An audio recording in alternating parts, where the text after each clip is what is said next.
Not even the depths of hell could have forged a diamond this special.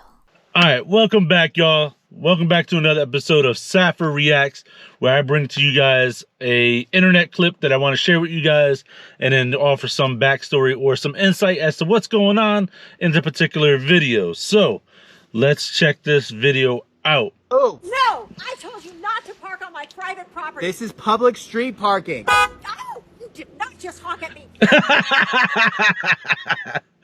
Alright, so I want to show you guys this video. Alright, so that lady at the beginning has really nothing to do with us in particular, specifically, but we had a Karen situation before we even started YouTube. So back in my early days of doing flatbed deliveries, I actually had a Karen very similar to this, except a lot more aggressive. So I'll paint the picture for you. I picked up, it was like 2 or 3 skids of concrete. I had it delivered to this lady's house somewhere in like just across the border of Connecticut into Massachusetts. And so her husband was home. I called, let them know a half an hour before I got there that I was bringing the concrete. I showed up. They had like a detached garage off to the left. And then the husband came out. He was like this short, quirky looking guy. And he had a garage door open. And on the paperwork, it said, garage door will be open, concrete to be placed inside the garage. Now, these are just requests. It did say, you know, outside delivery or curbside delivery on the contract, which we as third-party contractors, we are 100% responsible if we damage anything. We discussed this before. The shipper that we particularly delivered for, they gave us a limited liability damage waiver for their customers to sign when we showed up on site, but they would never honor their own waivers. So with the lesson learned before, and we took that and applied that to this situation where we're not going to do anything that's going to cause us to have to pay an insurance claim for anything. Whether we damaged it or not, they could say, hey, your driver damaged X, Y, and Z. I want money.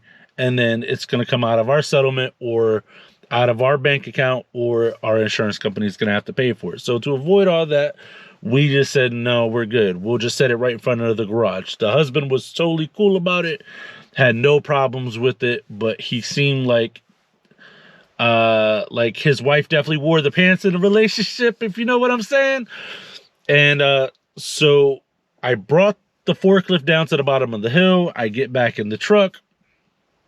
The hill referencing their driveway. Their driveway was a very steep hill, and I remember very clearly because going down this driveway, the back tire of my forklift was skipping, trying to keep traction and trying to keep the vehicle's speed under control. I did not bring the entire tractor trailer up the driveway because that would have been asinine and overkill.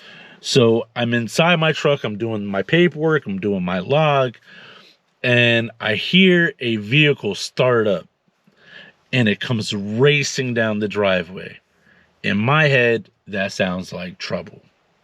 Lo and behold, so let me give a little bit of a pretext to this. This was a couple years ago. It was in the middle of July, and it just so happened to be on a week that we were having a heat wave. And I'm talking about 90 some odd degrees in the Northeast Connecticut. 90 something degrees is really hot, especially when we have all the humidity that we have. So it's really hot, especially with all the humidity and stuff that we have. So this lady comes out in a sundress. I'll zoom in on the photo for you guys. She comes out in like some type of a dress or something, or some type of outfit. It was like pink or something, or like hot pink.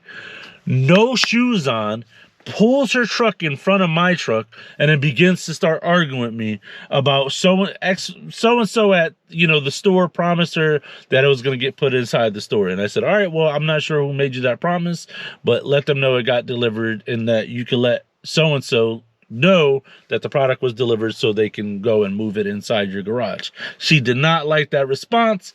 So she insisted that she was going to call the store, file a complaint while I was there. She wanted my name, all of this stuff. Meanwhile, middle of a heat wave, she's screaming at me because she's burning her feet on the asphalt on which she's standing with no shoes on. And I'm like, lady, you're the one out here screaming at me with no shoes on, burning your own feet. I'm not making you stand out here. So I was like, look, there's a big tree right there. Why don't you go stand in the shade? File your complaint. Do whatever you got to do. I got to go. She's like, well, I'm not going to move my truck. And I'm like, well, then don't move your truck. I was like, I'm so experienced, I'll back the heck all the way out of here back to the main road. She was like, well, then I'll get behind you again. And I was like, go ahead. And then I'll call the cops and tell them that you're holding me against my will and won't let me leave. Let's see how well that pans out.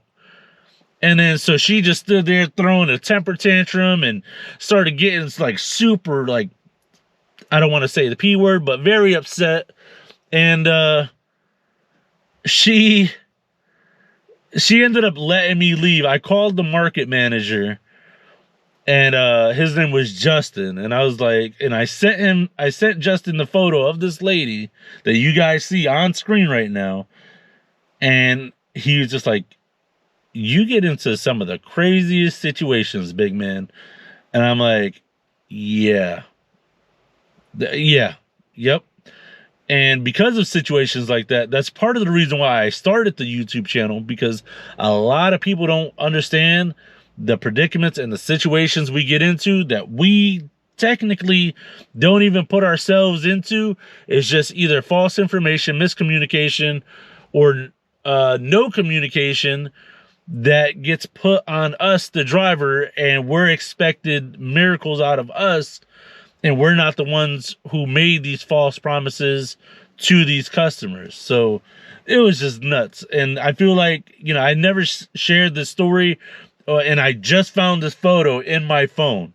Just found the photo in my phone. And the lady's like looking at the contract. She's super angry. She's pacing back and forth. And I'm like, what are you going to do? You know? What are you going to do? There's nothing you can do. File the complaint, call the store. I'm on my way back to Connecticut. That's it. Have a great day, and I'll see you later. And it's just like one of those things that you had to see to believe, and you had to be there. That's part of the reason why I took the photo. But let me know what you guys think of this video and the story. Leave it down in the comment section. Let me know what you guys thought below. Make sure you guys subscribe, hit that notification, all that good stuff helps the channel. Make sure you like the video, because that's what the YouTube algorithm uses to promote the channel and the content, and it's free to you guys, and I greatly appreciate it. So I'll see you guys on the next video. Thank you all so much for watching. Thank you guys for listening to the stories, and I'll see you guys on the next one. I know I said that already. I'll see you guys on the next one.